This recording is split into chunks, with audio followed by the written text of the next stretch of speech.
Good morning. Welcome to this worship service for First Parish Church of Kingston, Massachusetts. I am the Reverend Monica Jacobson Tennyson. I serve this church as its minister, and I use she, her pronouns. I am coming to you this morning from the ancestral home of the Patuxet Wampanoag people, and I send greetings and respect to the elders of the Wampanoag who still live and lead in Massachusetts. Our service today is a contemplation of hope, knowing that there are many times and many reasons in our personal lives, in our communal lives, and in the life of the world when we might need to turn our attention to what it means to practice hope. So we will spend some time this morning with that. I'm going to pass it over to Tom Agello, who is our worship associate this morning, who's going to lead our chalice lighting. Thank you, Monica. Today we light our chalice with these words by Melanie Davis. If ever there were a time for a candle in the darkness, this would be it. Using a spark of hope, kindle the flame of love. Ignite the light of peace and feed the flame of justice.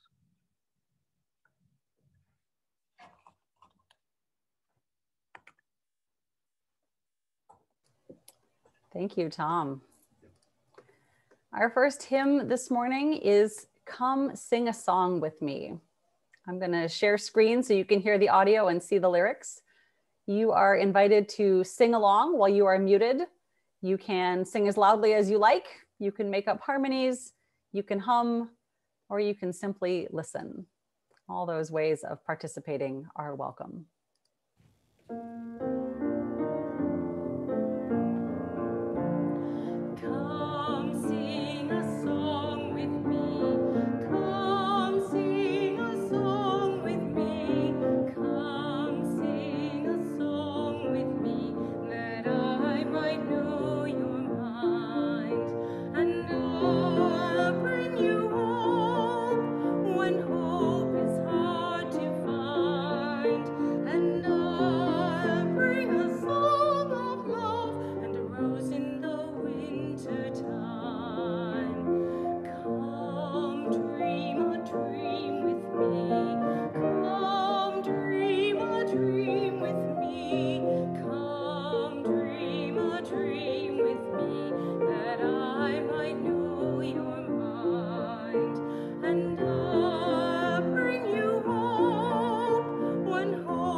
My gratitude to Kathy Kay and Tony Carlin for recording that for us. So I get the pleasure of doing a Time for All Ages today. Our Director of Family Ministry, Jen Shattuck, is off this morning. And I want to talk about the fact that it is the spring equinox this weekend. Very early yesterday morning was, I think, the official moment of equinox. the time when day and night are of equal length. Maybe you saw what I saw, which is that some folks on my Facebook feed got up early yesterday morning and they balanced eggs on end. I have never yet managed to balance eggs on an equinox, but I am told, and I have seen pictures that testify that you can do it. And now that we are just past the equinox, the days are getting longer in a relatively rapid fashion. This time of year, the day length increases by more than 3 minutes per day. This is a season of preparing to grow, which is especially true if you are a plant. Now, many cultures and traditions have ways of celebrating the spring equinox. Some of the holidays that fall near the spring equinox move around a bit because they're on the lunar calendar. So the moon is what determines when they fall, which is different than the equinox, which is part of the solar calendar. This year, the Jewish observance of Passover and the Christian observance of Easter come after the equinox, but both of those are spring holidays. We'll spend more time with those holidays in 2 weeks. For now, let's just note that both of them are stories of hard times when all seems lost. And then there is the emergence of hope for new possibilities. These are spring stories. In the tradition of the wheel of the year, the spring equinox is also called Ostara, which comes from the name of a German fertility goddess. Ostara is accompanied by hares. And in some of the legends, the goddess changes a bird into a hare and thereby gives us a rabbit-like creature who builds nests and fills them with colorful eggs. These eggs symbolize all that is. An egg cracked in half can be looked at as the two pieces of heaven and earth. And in some places, traditionally, eggs are dyed red to remind people of the sky at dawn. These traditions did not travel far to arrive to many of us today as Easter bunnies and Easter eggs. Today is also Nowruz in the Zoroastrian calendar. You might have heard this referred to as the Iranian New Year or the Persian New Year. Nowruz literally means new day. It can be celebrated by deep cleaning your home, buying flowers like hyacinths and tulips, dyeing eggs, and sharing a special meal. Does any of this sound familiar? Flowers, eggs, and celebration turn up in many places in the Northern Hemisphere at this time of year. And that makes so much sense. Because for most of human history, it was no small thing to make it through the winter and get to see spring again. It was something to celebrate. This is a time to be hopeful that after hard times, some joyful times are coming. Sasha Sagan says it this way: all the spring legends are about suffering and heartbreak giving way to joy. Each contains a secret, a hidden miracle, offering hope when all seems lost. This is spring itself. So on this equinox weekend, it's a good time to turn our attention to hope, to asking the questions of what is emerging and what new possibilities are coming up and what new day is dawning. Especially after this pandemic winter we have had, we can celebrate this spring equinox. The days are getting longer and warmer. New life is stirring and promising abundance. And although we are not quite there yet, we can begin imagining times of celebration that are to come. Now, besides the coming of spring and the hope that it brings, we know that hope takes many forms. So Tom has a reading for us that names some more of them.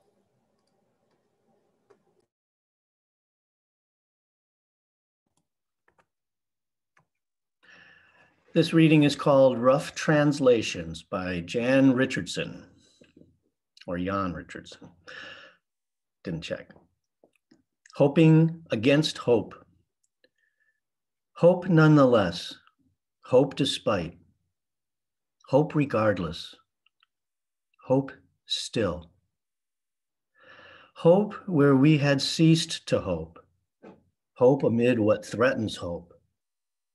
Hope with those who feed our hope. Hope beyond what we had hoped. Hope that draws us past our limits. Hope that defies expectations. Hope that questions what we have known. Hope that makes a way where there is none. Hope that takes us past our fear. Hope that calls us into life. Hope that holds us beyond death. Hope that blesses those to come. Thank you, Tom. We have another song to share. I Know This Rose Will Open, recorded for us by Kara Roth, Kathy Kay, and Tony Carlin. Again, you are invited to participate in whatever way is best for you. You can simply soak it in, you can sing along, you can join part of the round, whatever is good for you this morning.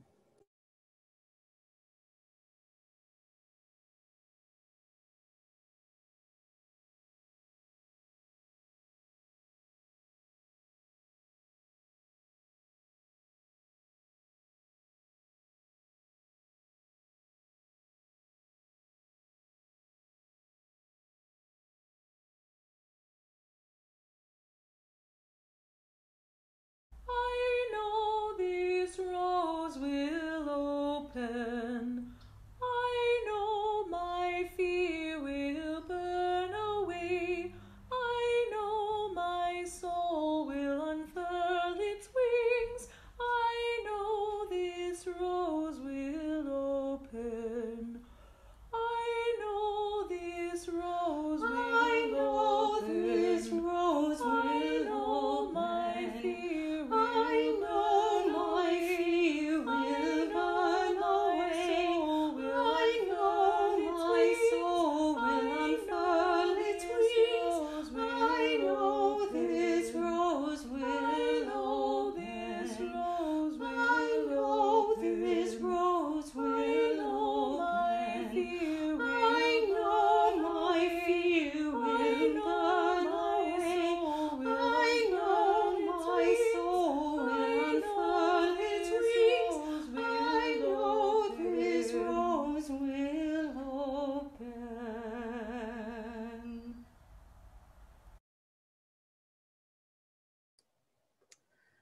That is one of our simple songs in our hymnal that really symbolizes many kinds of hope for me. I think the word hope comes to us with certain associations. We might think about hope as a noun, that feeling of expectation or a desire for a certain thing to happen. We might think about hope as a verb, wanting something to happen. Describing someone as hopeful leans into those definitions, suggesting that this person is feeling optimistic about some anticipated future event. I think the bigger question about hope is about how it shows up in times in our lives when we may not be expecting good things to happen. Maybe we know what we want and it's not happening. Maybe we feel pessimistic about the future.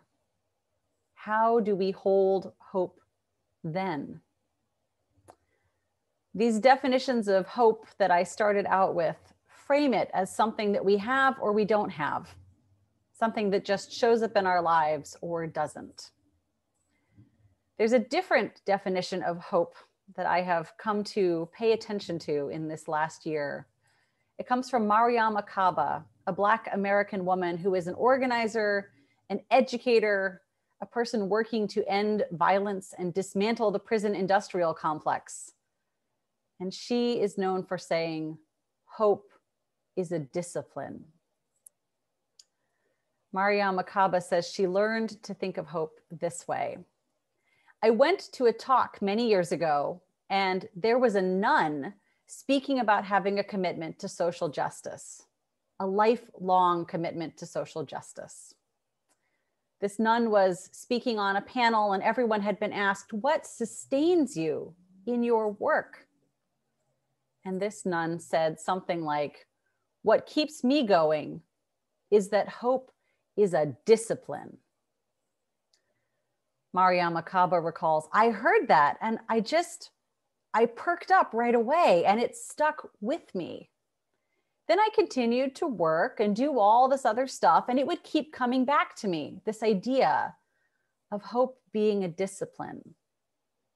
And I asked myself, what does that mean for me? It became a mantra for me in terms of times when I was feeling unmoored or when I would feel overwhelmed by what was going on in the world. I would say to myself, hope is a discipline.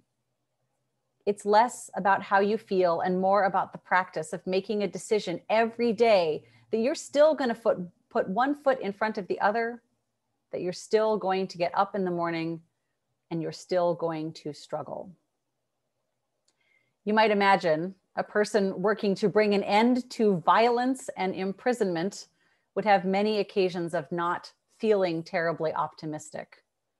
But this idea of committing, choosing to continue the work every day is what Mariama Kaba has arrived at. And this kind of hope as a practice, as a discipline, is a hope that can coexist with sadness or frustration or anger or fear or any other emotion that shows up. It's the kind of hope we so often need when we are working for justice, because the world as it is and the world as we dream of it can be so far apart in so many ways. And yet still we keep doing our parts of the work. We keep choosing to act and speak for change, even if we don't feel optimistic that those worlds are getting closer together. There's another lens on hope, which is also a little different than the most common ones. This one comes to us through Andrew Lester, a white American man who works as a professor of pastoral counseling. Andrew Lester has spent a lot of time with people struggling with difficulty and despair. And he says that as humans, we are always locating ourselves in time. We're always thinking about our past and trying to predict or influence our future. We create narratives for ourselves, our stories that we tell about how life has been, what is happening now, and what we expect for the future based on our past and our present. And without knowing it, we can get awfully attached to those future stories. We like to think we know just how life will unfold and how the story is going to end. Hope, for Andrew Lester, comes down to the question of whether the future story we are telling ourselves seems like a worthwhile one. When we say, well, this is probably how things are going to unfold, does that feel like a good story to live into? And I know I have certainly had my share of times when my future story wasn't one that I thought was worth it. I have told myself future stories like, I will never find a way to live a truly happy life, or I will never get to do the things I want to do, or the problem of climate change is too big to fix and everything is just ruined, or racism is baked too deeply into the systems around us to ever change, or even simply, I'm a failure, or everything is doomed. Any of that sound familiar? Have you ever told yourself a story like one of those? These are not stories that I wanted to live out, but when they have showed up in my life, they have seemed so powerful. They were so convincing. I thought I was looking at what I knew about the past and the present and thinking that I knew where the future was going. I read something recently about Shakespeare's plays, which makes sense to me in the context of Andrew Lester's teachings about hope. The plays of Shakespeare are often divided into comedies and tragedies and histories, but we're not going to worry about those today. In Shakespeare's time, the definitions of a comedy is funny and a tragedy is sad were not set up the way they are now. Instead, calling a play a comedy or a tragedy was a way of describing how the story ended. A play that starts out with the characters pretty badly off, but ends up with them in a better place is a comedy.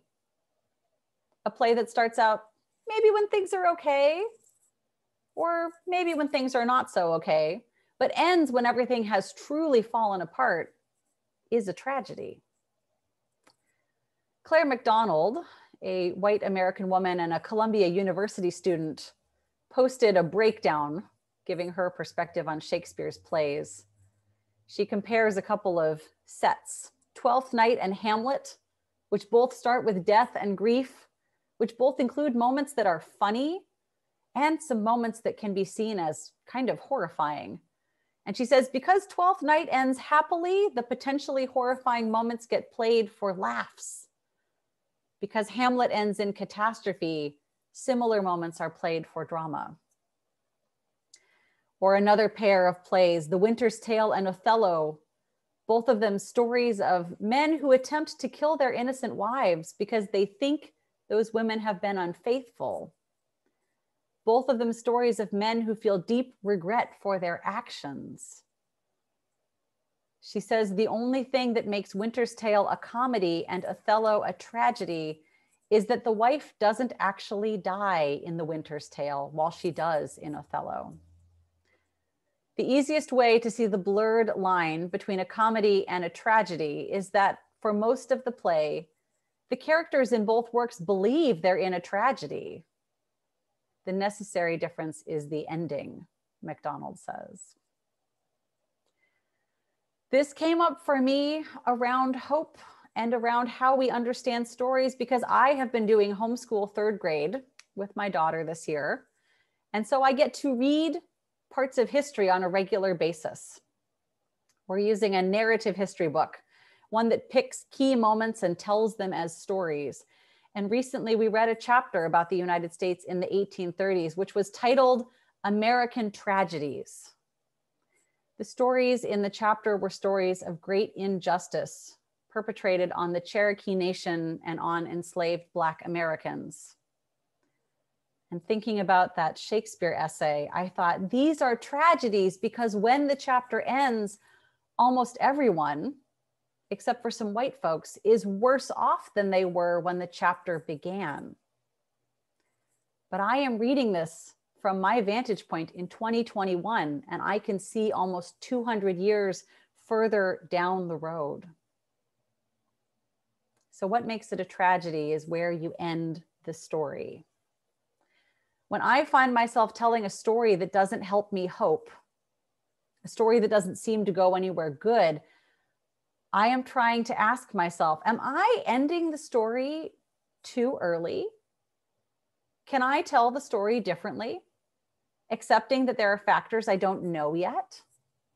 Can I tell the story longer, extending it past what I might feel able to predict?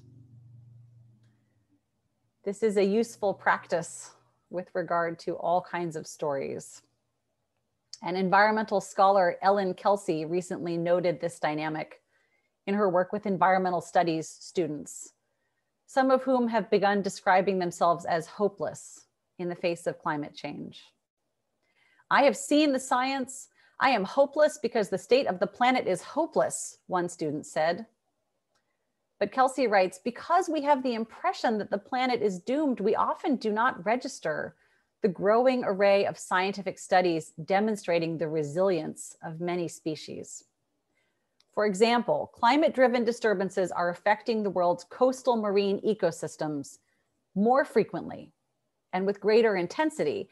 And this is a global problem that demands urgent action. Yet, she says, as detailed in a 2017 paper published in Bioscience, there are also instances where marine ecosystems show remarkable resilience after acute climatic events. In a region in Western Australia, for instance, up to 90% of live coral was lost when the ocean temperatures rose, which causes corals to jettison the algae that live in their tissues. This is what's called coral bleaching. Yet, she says, in some sections of the reef surface, 44% of the corals recovered within 12 years. And similarly, kelp forests, which have been hammered by 3 years of intense El Nino water temperature increases, many of them have recovered within 5 years. By studying these bright spots, she says, these situations where ecosystems persist, even in the face of major challenge, we can learn what management strategies help to buffer destructive forces and nurture resilience. I would put it this way. We need to remember that the story doesn't end with the dire headline. Maybe you've read some of these attention-grabbing stories about the end of all the coral reefs, or the declaration that such and such a river is biologically dead, or that a species is critically endangered. And maybe you remember when people started to say, "Save the whales." Well, I want to tell you today that lots of good work has been done, and whale populations are increasing. Some populations of gray and humpback whales have almost returned to the numbers they had before humans began hunting them. And other species, while still endangered, are seeing their numbers climb. It is the middle of the story for whales, and there is much reason to hope. Mariama Kaba says that young organizers often reach out to her for help and support.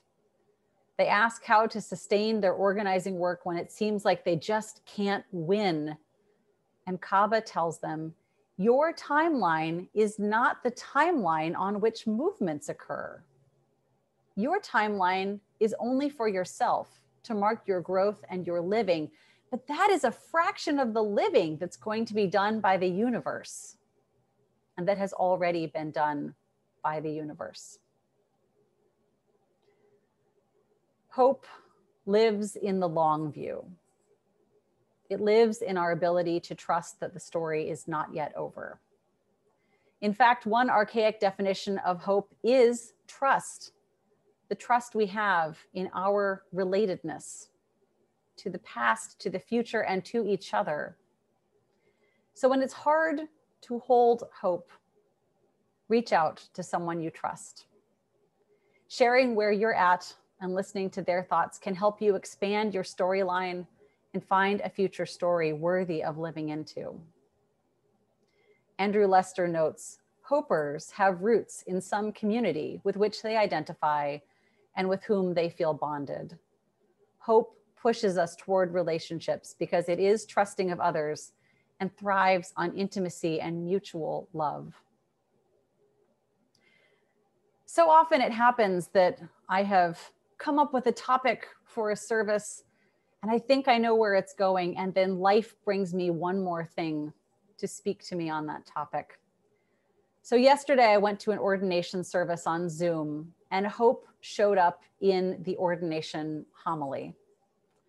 The Reverend Tandy Rogers was preaching, and she was talking about the incredible challenge and the incredible gift of being in relationship to each other in these times. We had just heard Holly Near's song, I Am Willing. Maybe you know it. The chorus says, I am open and I am willing, for to be hopeless would seem so strange. It dishonors those who go before me. So lift me up to the light of change. Tandy reminded us all that it's our relationships that call us to stay open, to be willing to meet life as it comes, and to remember that we are connected to each other and to our spiritual ancestors and to the generations yet to come. And so we commit to practice hope, to honor all those relationships. When hope is hard to find or hard to hold on to, these are strategies we can use. We can remember that there is more to the story and that each of us is not living out our story alone. We can reach out for help in locating hope. So let us keep on, each of us and all of us, finding our hope. We will hear a little music for reflection in just a moment. But first, I'm going to pass it over to Tom to introduce the offering. Tom, are you ready to do that? There you are. Let's see if I can get you spotlighted. There. All right. Acts of generosity are a way of making hope tangible. We can't know what the future holds, but investing what we have, our time, our energy, our money, it's a way of offering support to the story we are living into. It is an act of hope as well as an act of commitment. And at this time in our service, we're going to pause to receive an offering. You can find all the information in your email order of service to give online, through text to give, or by mailing a check to the church office. So you're invited to give generously, and hopefully, please know that whatever you give will be most gratefully received. Thank you, Tom. We have a recording of the beautiful hymn, There Is More Love Somewhere, by Kara Roth and Tony Carlin. And I invite you to sing along or to soak it in.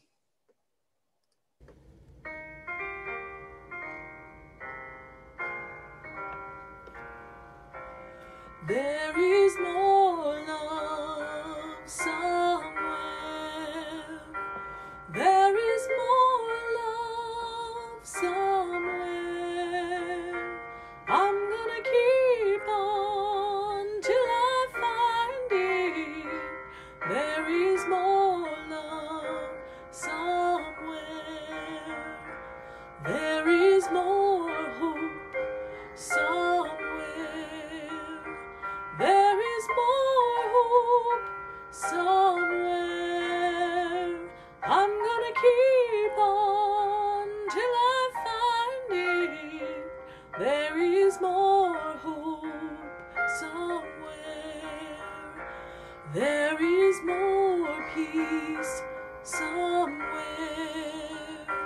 There is more peace somewhere. I'm gonna keep on till I find it.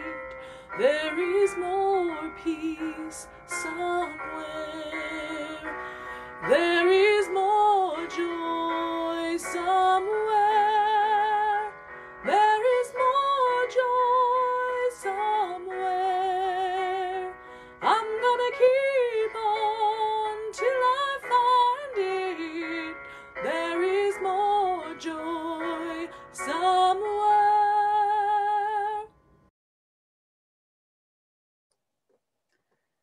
These are beautiful songs that help us hold our hope. Tom has our chalice extinguishing words this morning.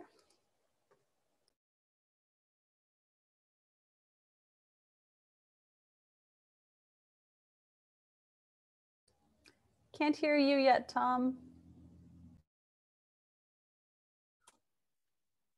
That's better, right? We extinguish our chalices, but not the spark of hope, the flame of love, the light of peace, or the fire of justice. These we know will never go out. Thank you. I'm going to hit stop on our recording now so that we can move into our time of sharing joys and sorrows in community.